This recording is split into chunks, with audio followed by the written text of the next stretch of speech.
Ya, Assalamualaikum warahmatullahi wabarakatuh.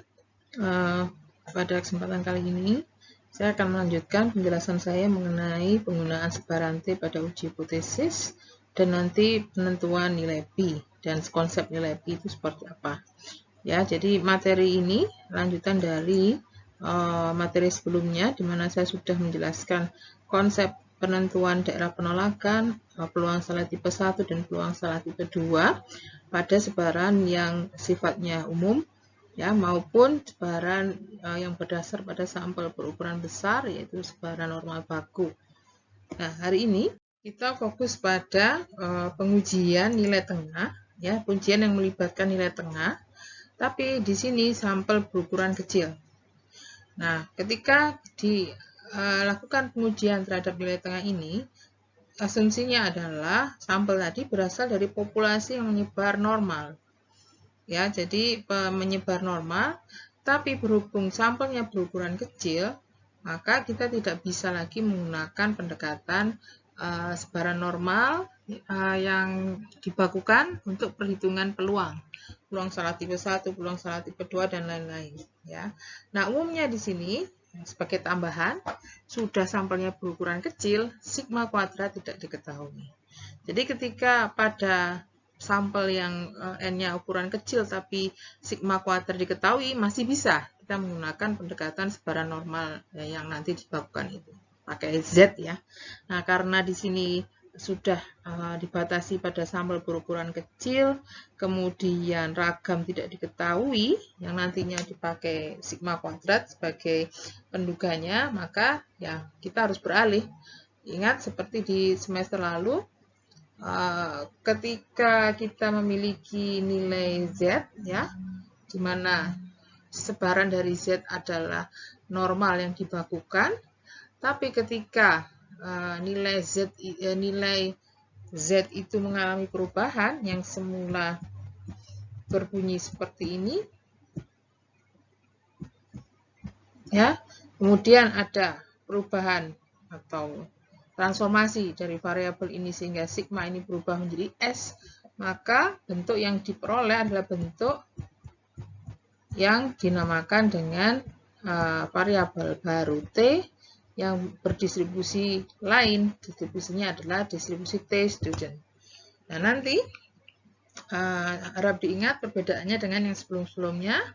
Jadi perbedaan utama adalah pada ukuran sampel dan pada ragam yang tidak diketahui. Jadi ragam itu dihitung dari sampel, bukan asumsi yang mendasari atau bukan asumsi mengenai nilai ragam populasi. Tapi cara perhitungannya, konsep perhitungan peluang daerah penolakan, peluang salah tipe 1 dan peluang salah tipe 2-nya tetap sama dengan konsep yang sudah kalian pelajari, walaupun waktu itu menggunakan sebaran normal baku atau contoh binomial sekalipun, ya, tetap sama di situ konsepnya. Yang pertama, bedanya hanya pada statistik yang tadinya menggunakan variabel Z, sebaran normal baku, diganti dengan sebaran T dengan derajat bebas N-1, di mana N adalah ukuran sampel.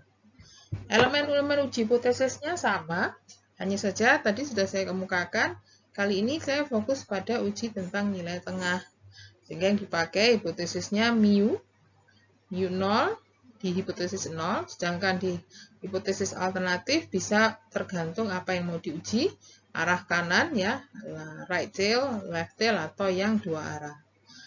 Statistik uji yang digunakan bentuknya tadi seperti saya sampaikan di slide sebelumnya, serupa dengan pembakuan, ya, norm Z yang berisi Y rata-rata kurangi mu 0 dibagi sigma per akar N kalau itu Z. Nah, di sini sigma berubah menjadi S. S ini adalah simpangan baku sampel yang dihitung, ya, dihitung dari data, dihitung dari pengamatan di dalam sampel.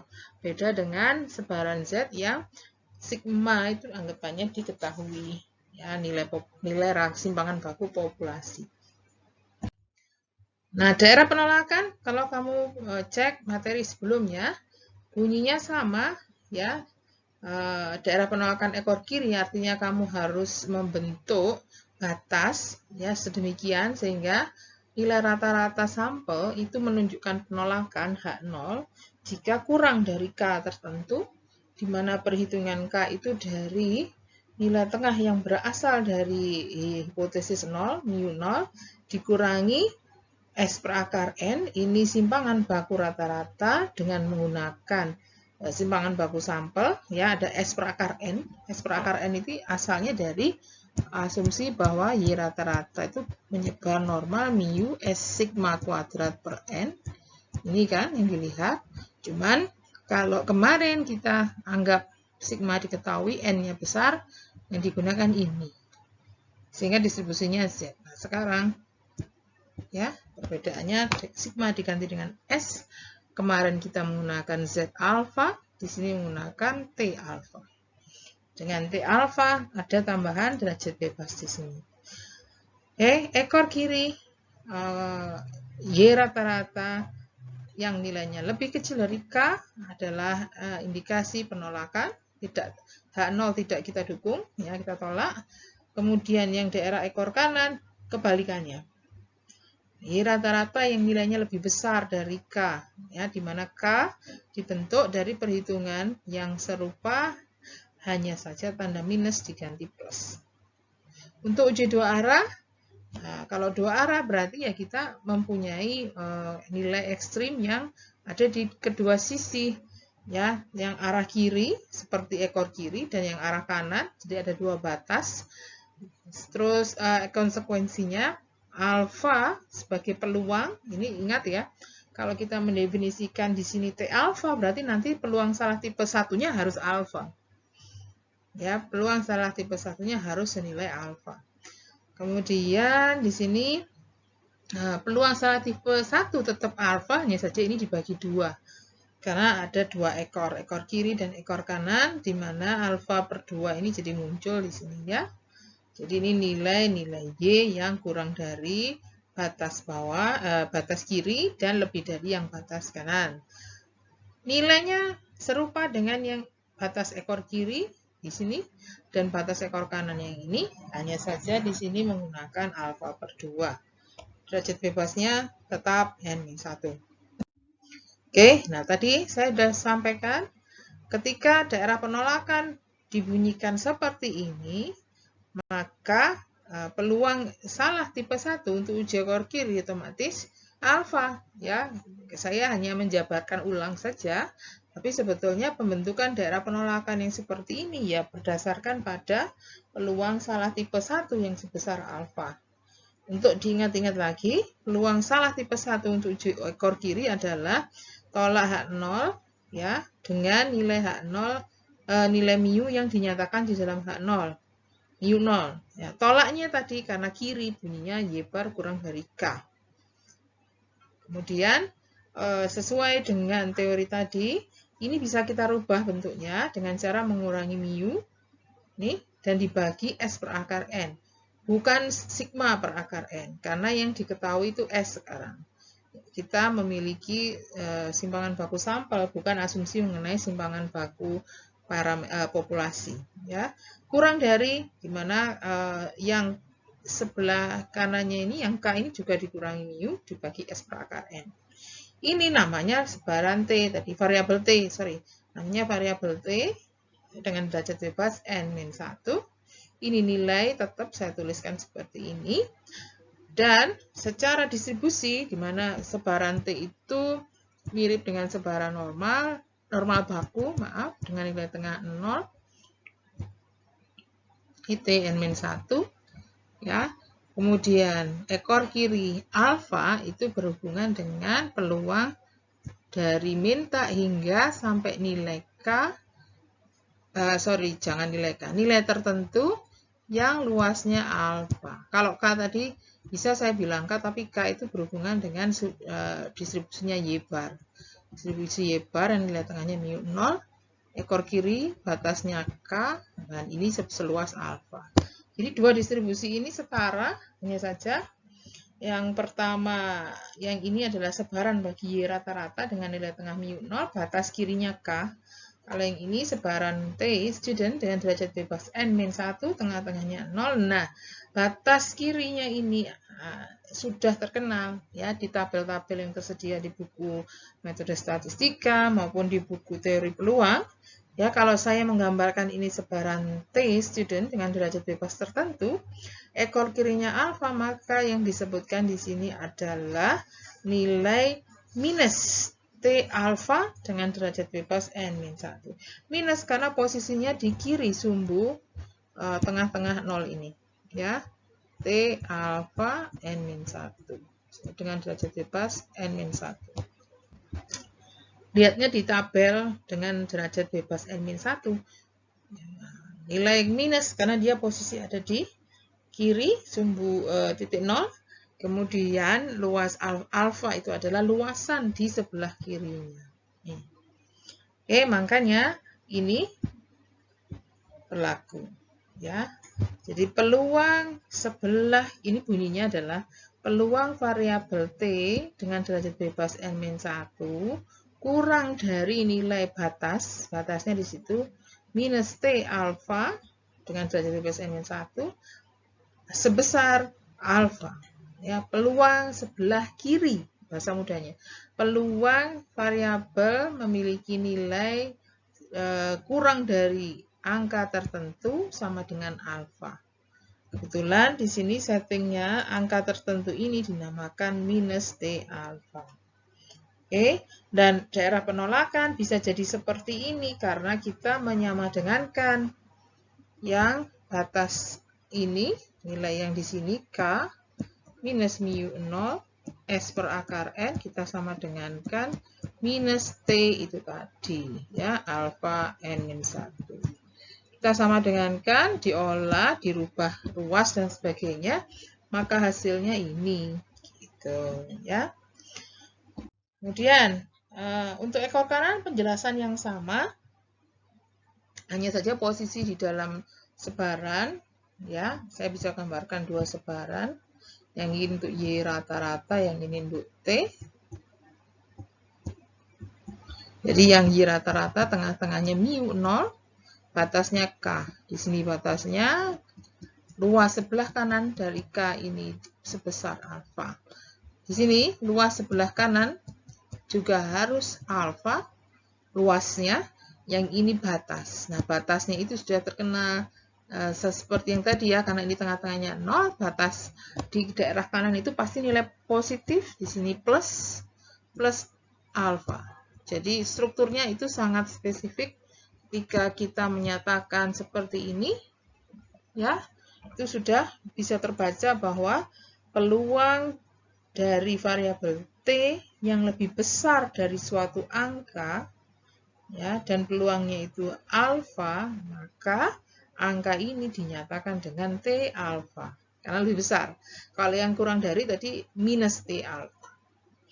Dan dengan cerita yang sama, ketika ini disama dengankan, ini dan ini disama dengankan, hasil ini yang kamu peroleh. Oke.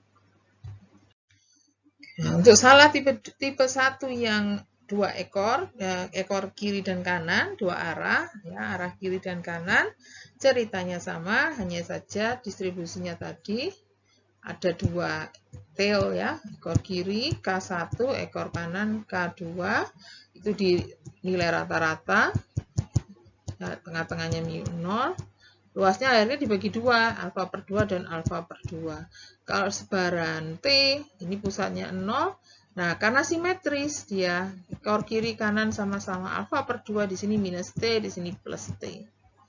Ya, cuman peluangnya seperti tadi.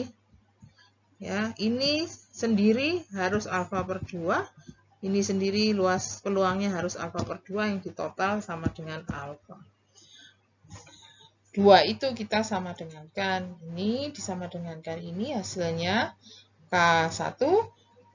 Notasi yang ini kita sama dengankan T alfa per 2 plus hasilnya yang K2. Oke. Bagaimana perhitungan peluang salah tipe 2? Sama seperti materi sebelumnya. Untuk menghitung beta peluang salah tipe 2, kamu harus sudah prepare hasil hitung mengenai nilai K, nilai batas daerah penolakan. Otomatis alfanya sudah diketahui di situ. Jadi kita tidak melenceng dari paradigma Neyman-Pearson dalam menentukan uji optimal.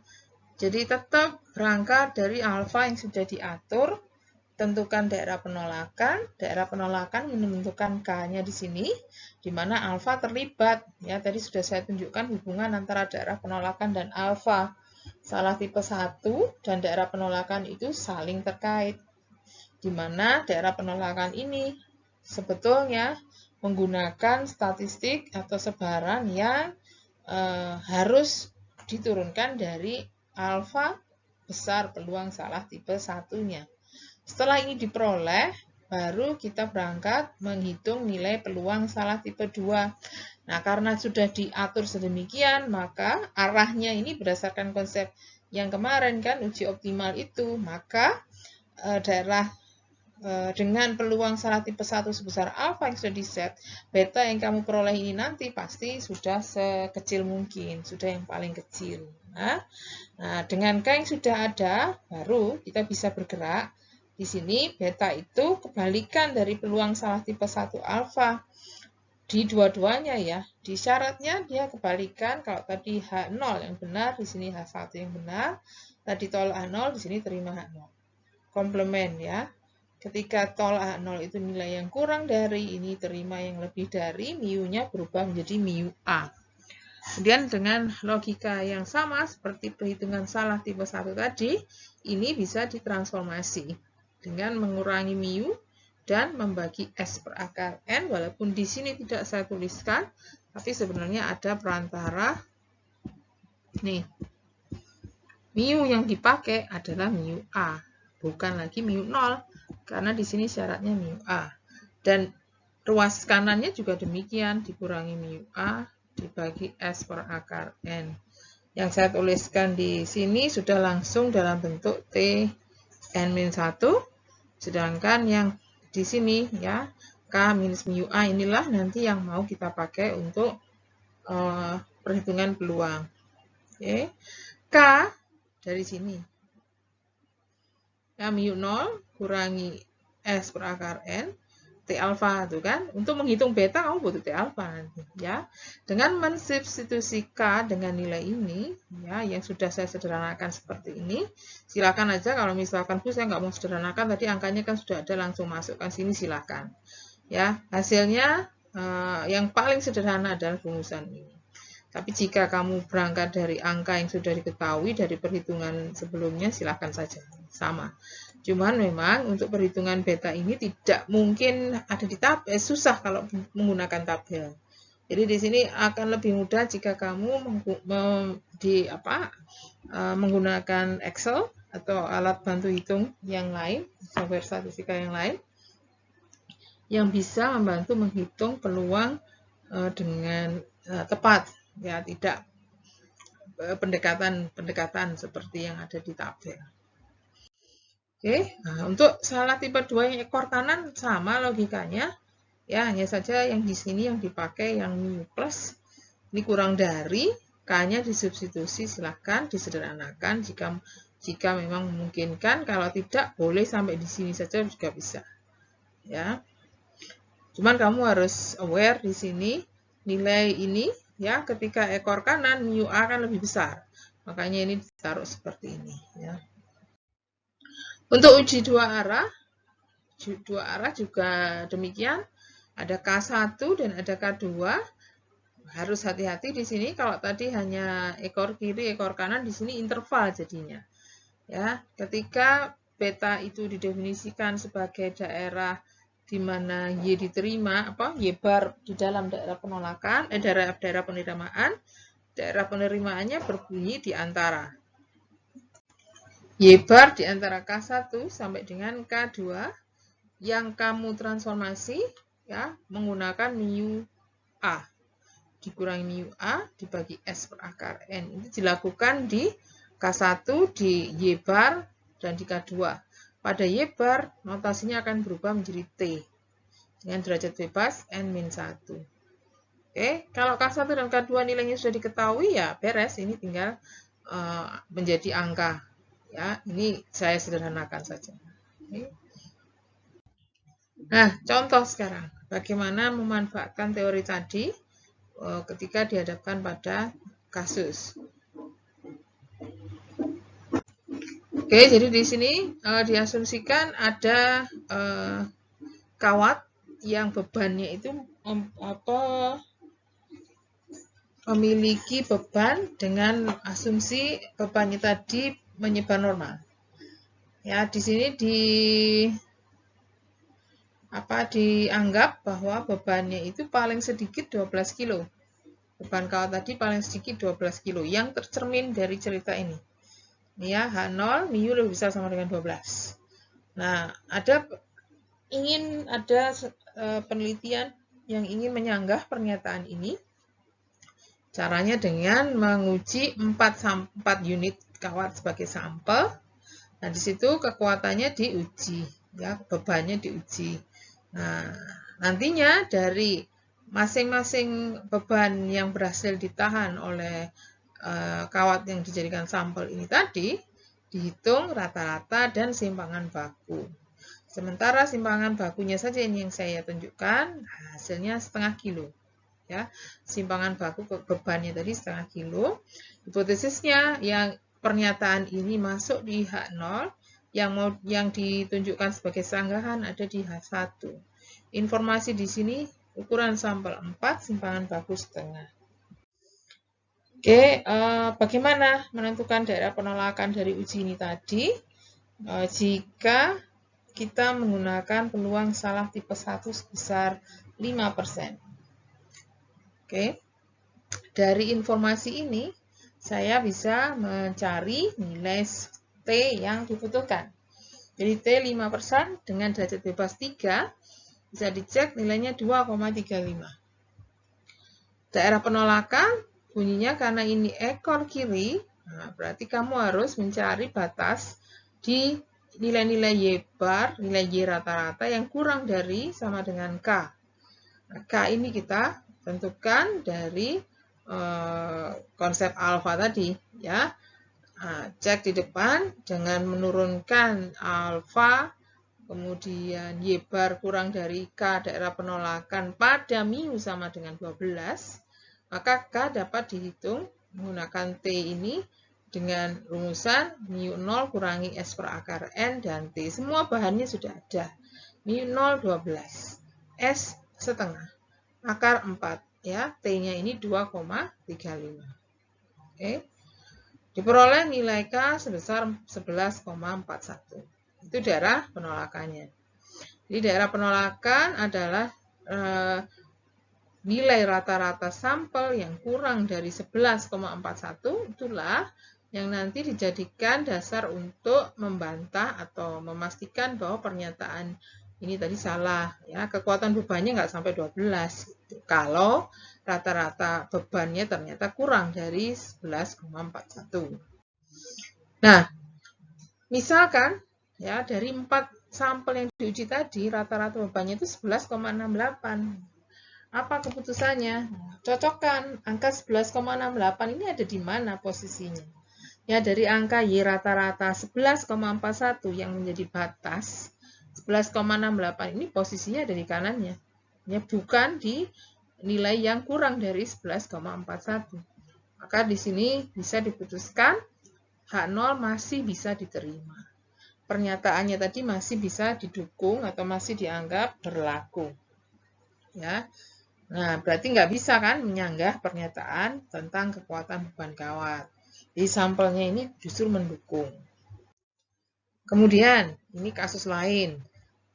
Misalkan tadi tidak berdasar, kalau tadi dibentuk dengan dasar ingin mendapatkan peluang salah tipe 1 ujinya sebesar 5%.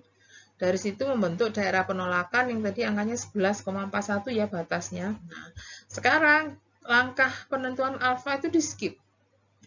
Langsung ada pernyataan, ya, daerah penolakannya diatur ini sajalah. nilai rata-rata yang nilainya di bawah 11,5 itu yang kita anggap sebagai dukungan terhadap H1 atau bukti untuk menyanggah H0. Jadi 11,5 ini diset atau dinyatakan begitu saja. Nah, dari sini justru akan dihitung.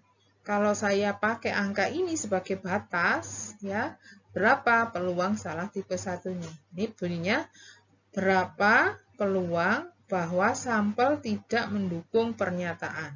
Jadi sampel tidak mendukung pernyataan ini kan tolak H0, ya.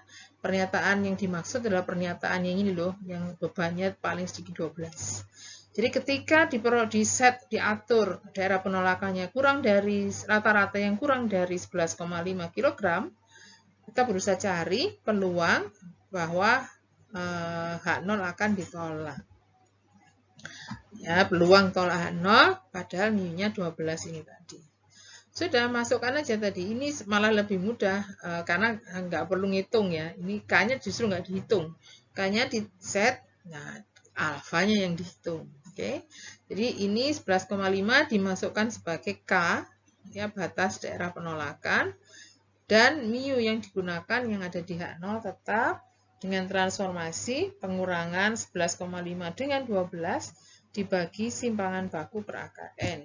T yang dipakai tetap T dengan derajat bebas 3, cuman ini harus baca pakai Excel atau baca tabel kalau ada nilainya, kalau nggak ada ya harus pakai Excel. Di sini hitungan menunjukkan bahwa nilai ini sebesar minus 2. Minus 2 ada di kirinya pusat simetri di sebaran T. Ya, ini 0, minus 2 sudah agak jauh di sini. Sehingga masuk akal kalau ekor kirinya sebesar 0,00697. Apa artinya? Ya jawaban tadi, ya ini kira-kira 7% kan ya. Jadi peluang salah tipe 1-nya sekitar 7%. Hasil ini menunjukkan bahwa ketika kamu mengambil sampel berukuran 4, 7% di antara sampel tadi akan menyatakan atau tidak akan mendukung pernyataan tentang kekuatan beban, walaupun bebannya sebenarnya memang betul 12 paling sedikit gitu ya. Jadi ada sekitar 7 dari 100 percobaan yang menyatakan tolak H0. Tolak H0 tidak mendukung pernyataan ya. Jadi walaupun benar nilainya seperti itu, tetap ada kemungkinan walaupun kecil ya bahwa sampel yang dipakai itu tidak mendukung. Sekarang tetap kita kembali, tadi kan masih lebih besar, ternyata lebih besar dari 5% ya tadi kalau kita pakai daerah penolakan yang kita set sendiri tadi ya. Jadi ketika mau peluang salah tipe 1 yang lebih kecil ya memang harus diatur dari alfanya ya. Ini kita kembali ke alfa 5%. Pertanyaannya adalah kuasa uji. Jadi bagaimana atau berapa sih kuasa ujinya? Kuasa uji itu menolak H0 yang salah. Ya, menyatakan bahwa H0-nya salah. H0 salah berarti kita harus melihat nilai yang ada di H1. Nah, pernyataan H1 ini disebutkan di sini. Bagaimana mendeteksi kekuatan beban ya, jika kekuatan beban yang sebenarnya adalah 11 kg. Kuasa uji di sini menyatakan tolak H0 ketika H0-nya salah. H0 salah dinyatakan di sini sebagai nilai yang bukan 12.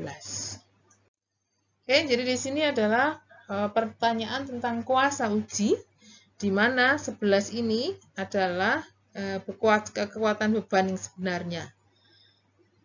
Bagaimana uji tadi bisa mendeteksi kekuatan beban yang sebenarnya 11 kg, ya, dinyatakan 11 kg, ya, tidak dinyatakan sebaliknya. Bunyinya peluang salah tipe 2 dulu yang kita hitung, karena kita tahu kuasa uji adalah komplement dari peluang salah tipe 2. Beta, definisi nama istilah dari peluang salah tipe 2, rumusnya ada di sini, ya. Kalau daerah penolakan kurang dari sama dengan, di sini lebih darinya. Nah, menggunakan mu, kalau tadi mu 12, di sini kita pakai mu 11. Kemudian transformasi seperti biasa, K pakai yang sudah dihitung. Dari alfa 5% tadi dihitung kan, K-nya sudah dapat 11,41.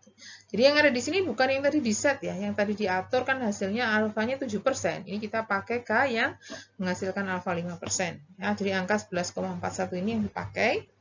Kemudian didapatkan nilai 1,64 dan kamu diminta menghitung peluang ekor kanan atau peluang di kanannya 1,64 sebagai peluang salah tipe 2 yang besarnya tidak sampai 10% ini ya, 0,0998. Itu beta ya. Dimana peluang salah tipe 2 atau beta ini kalau dicari komplemennya adalah kuasa uji. Jadi di sini ketika beban yang sebenarnya 11 kilo, bukan 12, ya, tadi kan katanya paling sedikit 12, ini ternyata ada yang lebih rendah dari 12, 11, maka uji tadi kemampuan untuk mendeteksinya adalah sekitar 90%. Jadi dari pengujian akan menunjukkan 90% tolak nol. Dari 100 uji atau 100 orang yang melakukan pengujian di masalah yang sama, 90 diantaranya akan menyatakan tolak 0. Oke. Yang bukan dinyatakan tolak ya, yang bukan 12 dinyatakan tolak. 90%. Itu jika kekuatan beban yang sebenarnya 11. Ini ya, di bahasa ininya formalnya seperti ini. 90% hasil uji akan menyatakan beban tidak sesuai spesifikasi. Spesifikasinya tadi paling sedikit 12 kilo, jika kekuatan yang sebenarnya 11 kg. Oke, cukup saya rasa contoh untuk penggunaan sebaran T, yang konsepnya sebenarnya sama dengan yang sudah saya jelaskan di materi sebelumnya, hanya saja di situ sebaran yang dipakai, kamu lihatnya pakai tabel biasanya ya, sebaran dipakai ada sebaran T yang menggantikan sebaran normal baku. Kapan? Ketika sampel yang kamu pakai ukurannya kecil dan S yang digunakan untuk menduga simpangan baku sampel ya, yang dipakai adalah simpangan baku sampel, karena simpangan baku populasi tidak diketahui. Saya beralih ke penentuan nilai pi ya. Jadi di sini nilai pi ini sering sudah di sekarang era sekarang yang perhitungan uji dan lain-lain sudah menggunakan software. Ya, software itu selalu melengkapi hasil uji dengan nilai pi. Karena memang kalau hanya berdasarkan alfa itu klasik ya. Pendekatan teori uji hipotesis yang awal-awal yang klasik, di mana penentuan salah tipe 1 itu ditetapkan terlebih dahulu. Tidak fleksibel. Ya, jadi di sini kelemahannya bisa saya tunjukkan dengan ilustrasi gambar aja ya kira-kira. Jadi misalkan ya, kamu tadi dapat ingin menguji tentang nilai tengah suatu sampel, apakah betul dari mu 0 atau tidak. Kemudian ada daerah penolakan yang dibatasi dengan nilai K. Ini ekor kiri katakan. Ya. Nih. Katakan tadi K-nya misalkan 11,41 gitu ya, tadi contohnya. Nah, sekarang misalkan saya dapat angka sampel yang bernilai 11,5. Kategorinya terima 0. Ya, kalau saya dapat rata-rata sampel yang bernilai 11,3, kategorinya tolak 0. Ya. Nah, bagaimana jika saya mendapatkan rata-rata yang nilainya 11, jadi 41 ya kalau nggak salah. Nah, ini 412. Di dalam daerah masih masuk ke H0, tapi sebenarnya dia sudah perbatasan gitu ya. Atau yang lebih ekstrim lagi. 11,4101 gitu misalkan. Ya. Apa yang bisa kita lakukan di sini? Karena nilainya sebetulnya kalau mau dibilang tadi tujuannya mendukung penolakan kan? Kalau penelitian itu biasanya mengarah ke dukungan terhadap H1. Jika kamu mendapatkan hasil seperti ini, ya itu mau nolak juga kalau pakai alfa yang saklek 5%, maka batas ini seolah-olah harga mati, tidak bisa diganti-ganti. Jadi karena 11,4101 ada di sebelah sini, ya mau tidak mau harus kamu terima. Padahal ya nilainya sudah selisih sangat kecil sekali kalau mau diletak mau menolak H0 sebenarnya sayang gitu karena ini bisa saja ditolak H0-nya kalau batasnya itu agak ke dalam kan gitu. Ya, jadi ketika kita mendapatkan angka yang sangat nanggung seperti ini, kamu tidak bisa bergerak bebas karena sudah terlanjur menetapkan batas yang kaku di sini. Jadi alfa itu, ya bahasa istilahnya di statistika modern, itu tidak luas di dalam penentuan penentuan tolak atau terima H0. Ya, karena ditentukan terlebih dahulu sehingga batas ini sifatnya statis. Ya sudah di situ kalau kiri kanannya hanya harga mati gitu ya, tidak bisa fleksibel yang diakali dengan konsep nilai Pi di sini. Jadi penolakan atau penerimaan H0 tidak berdasarkan pada batas wilayah penolakan yang kaku, tapi justru disesuaikan dengan ada atau cukup atau tidaknya bukti yang ada di dalam sampel. Jadi justru disesuaikan dengan kondisi sampelnya. Oke. Semua paket program statistik atau konsep-konsep statistika sekarang itu menggunakan nilai Pi. Nah, jadi di sini nilai Pi itu sendiri adalah perhitungan yang serupa dengan alfa, ya, tapi menggunakan sampel. Jadi kalau tadi ngitung alfa yang kamu pelajari mulai materi minggu lalu itu selalu berdasarkan daerah penolakan yang katakan batasnya K itu tadi yang statis. Ya, dari K ditetapkan dulu, alfa ditetapkan dulu, hitung K. Terus baliknya K ditetapkan dulu, hitung alfa. Nah, sekarang tidak. Ya, kamu akan menghitung dengan konsep yang sama dengan alfa tapi menggunakan nilai sampel. Jadi definisinya di sini p-value itu juga alfa, peluang salah tipe 1 terkecil yang dihitung berdasarkan sampel. Ya, berarti yang tetap menghasilkan penolakan ya kan alfa tolak H0 ya tadi ya. Peluang tolak H0 padahal H0-nya benar. Tapi di sini ya perhitungan alfa tidak berdasarkan pada K tapi berdasarkan sampel. Peluang alfa terkecil yang dihitung berdasarkan nilai alfa terkecil berdasarkan sampel yang masih menghasilkan penolakan bagi H0. Oke, nah, coba lihat ini definisinya. Dengan hipotesis yang saya buat umum ya, parameternya umum di sini karena tidak harus mu. Kemudian statistik atau penduga dihitung dari sampel, katakan nilainya C di sini.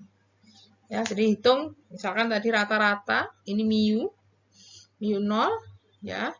Kemudian statistiknya rata-rata sama dengan nilai tertentu. Maka nilai Pi dengan konsep ini ya dihitung berdasarkan definisi alfa yang menyatakan H0 benar sebagai syarat. Di sini ekor kanan ya peluang sesuai yang di sini. Statistik bernilai kalau tadi ini K ya. Kalau di perhitungan alfa ini tadi peluang theta atau pi lebih besar sama dengan K pada theta sama dengan theta 0. Tadi begitu kalau alfa. Nah, sekarang K ini tidak dipakai lagi. Kita menggunakan apapun yang kita peroleh dari sampelnya. Untuk yang ekor satunya juga sama. Ya, ini ekor kanan, ini ekor kiri sama, hanya saja tandanya yang ganti ya. Ini yang besar sama dengan, yang kurang dari sama dengan. Coba saya tunjukkan padanannya, ya. Ini alfa, ini pi. Jangan salah ya, kalau menyatakan dalam bahasa Indonesia nilai Pi. Kalau dalam bahasa Inggris p-value. Tapi jangan dicampur adukkan nilai p-value. Ya, sering sekali saya dapatkan dari kalian menggunakan istilah itu. Nilai P saja, P-value saja. Ya. Nilai P di sini adalah seperti tadi, ya, nilai alfa terkecil yang bisa diperoleh dari sampel yang tetap membawa ke penolakan H0. Penolakan H0 di sini diwujudkan dengan syaratnya di sini H0 tolak H0 benar, tolak H0-nya direpresentasikan dengan batasnya yang sesuai dengan daerah pada hipotesis alternatif. H0 benar ada di sini. Oke. Ya, jadi seperti itu. Nilai P itu sebenarnya juga alfa, cuman di situ alfa dihitung berdasarkan K yang sudah ditetapkan, atau sebaliknya K ini akhirnya berimplikasi pada nilai alfa yang tetap, sedangkan di sini fleksibel berdasarkan apapun yang diperoleh dari sampel. Oke, nah bagaimana interpretasinya nanti ya? Jadi sesuai definisi saya tuliskan peluang tolak H0. Katakan ini uji ekor kiri ya. Tolak H0-nya kan jadi begini. Berdasarkan nilai sampel, tetanya sama dengan teta 0. Nah, di sini ketika kamu mendapatkan p-value yang besar, nilai p yang besar, ya, p yang besar, maka sampelmu yang menghasilkan nilai C ini tadi sangat mungkin berasal dari teta sama dengan teta 0. Sangat mungkin berasal dari teta sama dengan teta 0. Sangat mungkin dari H0. Makanya nilai P yang besar, itu kemarin waktu kalian belajar metode statistika, dengan hafalanmu itu, nilai P besar itu berarti terima H0. Gitu ya. Nih, saya bilang di sini juga begitu. Alasannya sebenarnya karena, yaitu tadi, ya, ini perhitungan peluang yang menggunakan syarat teta sama dengan teta 0. Di teta sama dengan teta 0 ini adalah, seolah-olah adalah nilai parameter asalnya dan kita menghitung peluang besar atau tidak. Ya. Nah, nilai sampelmu tadi itu berasal dari teta 0 ini. Ketika peluangnya besar ya, berarti sangat mungkin, besar sekali kemungkinannya C itu tadi, rata-rata sebesar C atau yang kurang dari C ini memang berasal dari populasi ini. Kalau kemungkinan besar ya buat apa ditolak? Ya kan? Berarti di situ tidak bisa kita pakai sebagai bukti penolakan, harus diterima. Nah, jika kita menggunakan konsep yang satunya, karena P adalah peluang salah, maka peluang salahnya akan terlalu besar jika kamu menolak H0. Ya, jadi ada dua konsep, konsep kemungkinan asal populasinya, apakah kemungkinan besar dari teta 0, ya, nilai P besar, kemungkinan besar, ya terima. Atau jika itu kamu arahkan ke kesalahan uji, P besar, itu berarti kesalahan ujinya akan besar sekali. Ya, menolak H0 ini kesalahan ujinya akan terlalu besar. Sehingga tidak berani menolak H0 dengan konsekuensi salah yang terlalu besar. Sebaliknya, jika kamu memperoleh nilai P yang kecil, alurnya sama. Kalau nilai P kecil itu berarti kemungkinan kecil sekali kita mempunyai sampel dengan nilai ini atau ekstrimnya yang kurang dari berasal dari teta sama dengan teta 0. Ya, kecil kemungkinannya. Kalau kecil kemungkinan berarti tolak saja kan? Bisa jadi bukti yang kuat untuk menolak H0. Ya, kesimpulan tolak H0. Karena peluang yang kecil tadi. Kalau diarahkan pada kesalahan uji, ya, peluang atau nilai P yang kecil berarti kesalahan ujinya kecil jika kita mau menolak H0. Ya, jadi keputusan yang salah dalam menolak H0 itu kecil sekali di sini. Ya, jadi kenapa nggak ditolak ya tolak aja gitu. Cuma nanti di sini biasanya besar kecilnya memang dipertanyakan seberapa kecil kita bisa menolak atau seberapa besar nilai P ini sehingga kita terima H0. Nah, alfa tetap berperan di situ ya. Jadi peluang salah tipe 1 yang kita toleransi itu nanti yang menjadi pedoman utama. Jadi alfa biasanya memang antara 5%, 10% gitu. Tapi nanti dengan perhitungan p-value ini kita bisa merubah sendiri nilai alfa yang sesuai kebutuhan. Jadi kalau mau tolak H0, kita bisa tentukan alfa berapa yang mau kita tanggung sebagai resikonya, ya. Nah, langsung contoh aja. Misalkan ini contoh masih menggunakan binomial.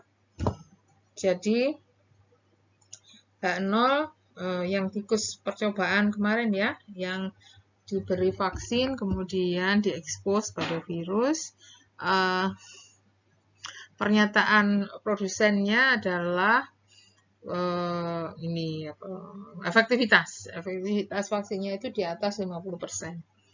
Ya, mau diberi sanggahan, yang sanggahannya itu menyatakan tidak, kurang dari 50%. Y yang diamati adalah banyaknya tikus yang tidak terinfeksi dari 15. Misalkan dari 15 tikus ini tadi diperoleh C tikus yang tidak terinfeksi, maka saya bisa menyebutkan Y sama dengan C. Dan nilai P dari uji sesuai konsep kita tadi, bunyinya sama seperti daerah penolakan, ekor kiri. Cuman yang di sini bukan K, melainkan C yang tadi diperoleh dari sampel. Nah, misalkan C-nya sama dengan 1, hanya ada 1 yang tidak terinfeksi. Nah, perhitungan nilai P ini nanti akan menghitung peluang tikus yang tidak terinfeksi hanya 1, ya, dari populasi dengan efektivitas vaksin di atas 50% itu berapa sih peluangnya? Gitu. Ya, jadi logika kan, jika vaksin itu sebenarnya efektivitasnya di atas 50%, berapa peluang diperoleh 1 saja tikus yang tidak terinfeksi? Ya, ini dihitung. 1 saja atau kurang ya. Karena sebarannya binomial, maka pernyataan ini saya convert ke peluang kumulatif sebaran binomial. Peluang kumulatif itu kalau kurang dari 1 ya mulai 0 sampai 1, binomial kan mulai 0 ya, 0, 1, 2 dan seterusnya. P-nya setengah, pangkat Y ini ada kombinasi. Ini gagalnya 1 min P, 15 min Y. Yang nilainya sangat-sangat kecil di sini, 0,00005. Berarti di sini nilai P sekecil itu adalah pernyataan bahwa jika vaksinnya memang betul efektif, ya, hanya 0,05% ya, kamu mendapatkan 1 dari 15 tikus yang tidak terinfeksi. Jarang sekali nih. Ya, percobaan itu hasil yang langka. Ya, jarang sekali atau hampir tidak mungkin terjadi jika memang vaksinnya itu efektif. Ya, kalau vaksinnya efektif di atas 50%, harusnya kan lebih banyak yang sehat daripada 1 tikus. Nah, makanya di sini dipertanyakan, loh ya apa benar vaksinnya itu memang efektif di atas 50%? Nah, kok hasil saya hanya 1 yang sehat? Nah, setelah dihitung-hitung ternyata hasil 1 sehat ini memang ya kecil sekali kemungkinan berasal dari proporsi atau efektivitas yang 50% ke atas tadi.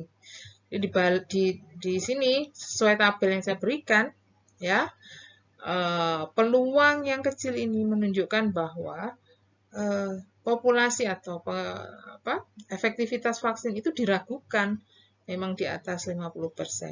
Ya, lebih mungkin kejadian ini lebih mungkin berasal dari vaksin yang efektivitasnya tidak sampai 50% ya. Kalau cuma 1 itu ya nggak sampai 50% mestinya. Ya. Jadi di situ kamu bisa membawa ke keputusan tidak percaya pada hipotesis nolnya, tolak saja. Kalau dibawa ke tingkat kesalahan, nih jika kamu tolak H0-nya, maka salahmu itu hanya 0,05% di sini. Ya, hampir tidak ada salahnya sama sekali untuk menolak H0-nya. Oke? Jadi jika menolak, resikomu ya hampir nggak ada. Tolak saja kalau gitu. Ya. Nah, ini contoh yang berikutnya adalah contoh untuk kasus yang pendekatan sebaran normal, ukuran sampel besar. Jadi kalau tadi tetap pakai binomial karena sampelnya cuma 15 tikus. Nah, sekarang contoh yang ini adalah produksi pabrik ya, mesin yang memproduksi kualifikasinya katanya 10% produk cacat per hari. Nah, di situ diambil sampel berukuran 100. 100 ini yang menjadi dasar nanti bahwa kita bisa menggunakan sebaran normal baku, pendekatan sebaran normal. Dari 100 ditemukan 15 item cacat. Ini nanti C-nya yang kita peroleh dari sampel. Ya. Jika nanti ternyata memang ini mendukung pernyataan untuk diperbaiki, ya perbaiki. Hipotesisnya berbunyi seperti ini. Ya. Harus diperbaiki karena lebih dari 10% cacat produksinya. Yang ini ya pernyataan yang nggak sampai itu tadi. Sampel menghasilkan 15 cacat dari 100, 0,15. Kemudian kita hitung P0-nya 0,1. Pakai untuk menghitung simpangan baku dengan rumus PG per N. Hasilnya 0,03. Kamu pakai untuk menghitung nilai pi. Perhitungan nilai pi berdasarkan konsep penolakan H0. Ya, daerah penolakan, tapi di sini pakai C. Nah, C-nya tadi ini yang ada dari sampel. C-nya yang ada dari sampel, di mana nanti untuk menghitung ini kita pakai sebaran normal baku. Oke, peluang ini nanti akan dapat dibunyikan sebagai jika proporsi cacat yang sebenarnya adalah 0,1 atau kurang sesuai yang di H0, berapa peluang diperolehnya sampel dengan proporsi 15% ini tadi, atau lebih, yang mendefinisikan p-value. Nilai pi dihitung, ya, kurangi dengan nilai tengahnya, dibagi simpangan baku, hasilnya pakai Excel atau tabel normal baku ya, kalau ini masih mungkin kayaknya. Hasilnya 0,047, hampir 5%. Berarti di situ apa? Ya, masih di bawah batas peluang salah tipe 1 yang wajar. Kalau contohnya tadi yang saya contohkan tikus tadi kan sangat-sangat kecil ya, hampir 0. Jadi saya bisa nyatakan kesalahannya hampir tidak ada. Nah, kalau sekarang ada nilai 0,047 yang memang kalau mau dianggap sebagai kesalahan ya masih lumayan ini ada kesalahan. Tapi ketika kamu menggunakan peluang salah tipe 1 yang diyakini masih masuk akal ya 5% di sini, maka angka 0,07 ini sebenarnya masih kecil, masih cukup kecil. Jadi masih bisa dianggap tidak bermasalah. Nah, bagaimana menyimpulkannya sekarang? 0,047 ini artinya ya ketika kamu mendapatkan cacat atau ya produk cacat 15 dari 100 ya atau lebih ini tadi, maka hanya 4,7% kemungkinan ya dia berasal dari populasi atau mesin yang memproduksi 10% kurang dari 10% cacat. Ya, jadi kejadian ini 15 cacat atau lebih itu jika diyakini bahwa mesinnya itu memproduksi kurang dari 10% cacat, itu hanya sekitar 5% kejadian yang seperti ini. Kejadian yang jarang sekali terjadi jika memang mesinnya itu mempunyai tingkat kesalahan yang tidak sampai 10%. Kejadian yang jarang, kecil kemungkinan, ya berasal dari proporsi yang kurang dari 10%, lebih mungkin berasal dari proporsi cacat yang lebih dari 10%. Di 15 dari 100 ini lebih mungkin berasal dari yang ini, bukan dari yang kurang dari 0,1. Ya, cuma 5% kemungkinannya. Ya, lebih mungkin 95% lebih mungkin dari yang bukan. Nah, nanti kamu menyimpulkannya gimana? Ya, lebih mendukung ke yang bukan kan ya. Nah, yang bukan inilah yang dinyatakan di dalam H1. Jadi hasil ini lebih mendukung pernyataan hipotesis alternatif ya.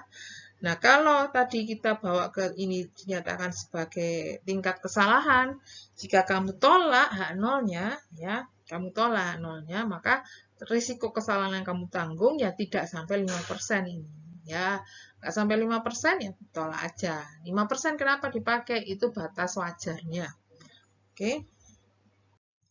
Ini contoh yang keempat mengenai penggunaan hipotesis tentang mu. Jadi di sini ada pemasaran yang dinyatakan tidak lebih dari 15 kontrak baru. Ya. Kemudian ada asumsi bahwa kontraknya tadi berasal dari sebaran normal, banyaknya kontrak baru tadi berasal dari sebaran normal dengan ragam 9. Mu-nya nggak diketahui yang mau diuji. Ya.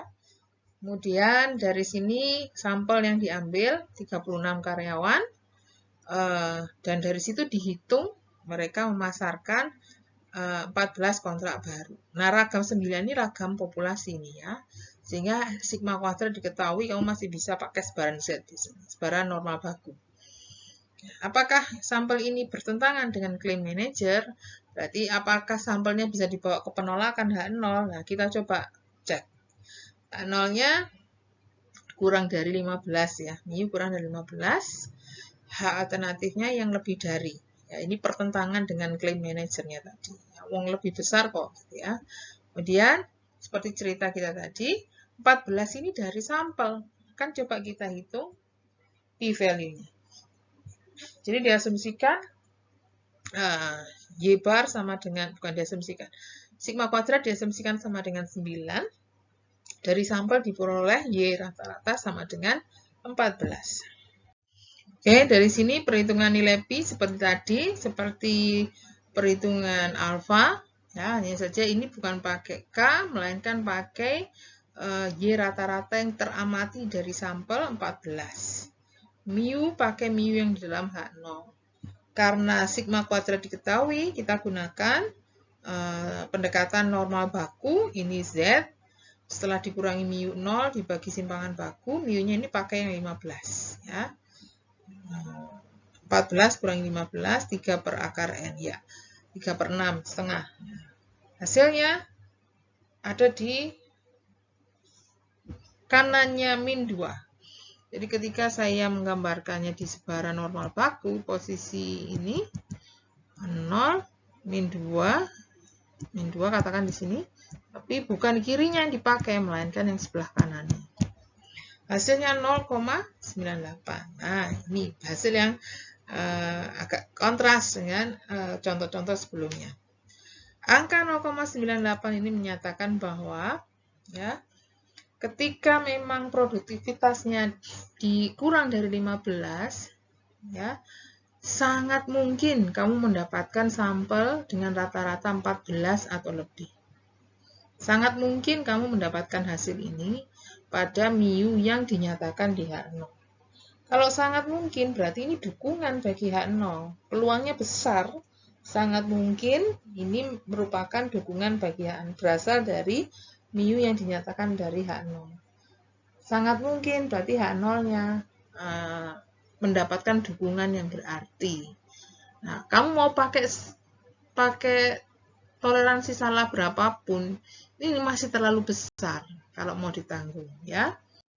Jadi di sini kesimpulannya sampel sangat mungkin berasal dari mu 15 atau kurang. Jadi kalau mau nolak ini susah, ya, besar sekali kok kemungkinan dari populasinya ini mu sama dengan 15 atau kurang. Bahkan kalau dibawa ke tingkat kesalahan, ya ini kan jadi dinyatakan sebagai tidak cukup bukti untuk menolak H0. Kalau kamu nekat menolak H0, maka peluang salahnya ini terlalu besar. Ya, pada alfa berapapun peluang salahnya terlalu besar. Sehingga sampel dianggap mendukung pernyataan manajer. Nah, bagaimana dengan uji dua arah? Nilai P-nya seperti apa? Hati-hati. Untuk dua arah, ini ada kemungkinan C ini akan bernilai positif maupun negatif. Bukannya yang tadi tidak ya. Tadi juga iya. Cuman kan perhitungannya hanya searah, mau itu kurang dari saja, lebih dari saja, sehingga tidak akan pernah sampai nilai yang di atas 1. Nah, kalau uji dua arah ini agak berbeda, nanti bisa harus dibedakan posisinya itu negatif atau positif, karena nanti akan dikalikan 2, karena dua arah. Ya. Kita berangkat dari pendeteksian dulu, nanti sewaktu ngitung Z, ya, berdasarkan nilai C ini tadi. Kalau Z kan penduga dikurangi yang dinyatakan dia 0 dibagi simpangan bakunya. Nah, ini nilainya C sesuai yang ada di sampel, dikurangi W0 dibagi simpangan baku. Hasilnya bisa positif, bisa negatif. Nanti jika negatif, pakai 2 kali ekor kirinya. Kalau yang positif, 2 kali ekor kanannya. Jadi tetap kamu menggunakan ekor kiri, ekor kanan sesuai tanda perhitungan tadi yang seperti yang contoh di satu arah. Cuman di sini perhatikan posisinya, kalau negatif pakai ekor kiri, kalau positif pakai ekor kanan, hasilnya dikali 2. Oke. Atau secara umum yang dipakai adalah yang harga mutlak. Ya, harga mutlaknya berapa, itulah yang kita pakai, ekor kanan dari harga mutlaknya, kemudian hasilnya dikali 2. Nah, contohnya adalah seperti ini, kasus yang sama tadi ya, cuman ini saya ganti pernyataannya, bahwa kalau tadi pernyataannya pemasaran tidak lebih dari 15 kontrak baru, sekarang pernyataannya tidak sama dengan, ya, pernyataannya pemasaran tidak sampai 15 kontrak baru, tetap dengan sampel yang menghasilkan rata-rata kontrak baru yang sama, 14, dan di sini asumsinya ragam 9. Ya. Hipotesis yang saya bunyikan, 15 pada H0, H alternatifnya di situ tidak sama dengan 15. Kemudian perhitungan statistik yang dipakai seperti tadi, periksa dulu nilai Z-nya. Di sini saya menghasilkan perhitungan yang sama, 14, yang min 2 tadi, hasilnya kan sebenarnya sama aja dengan yang tadi ya.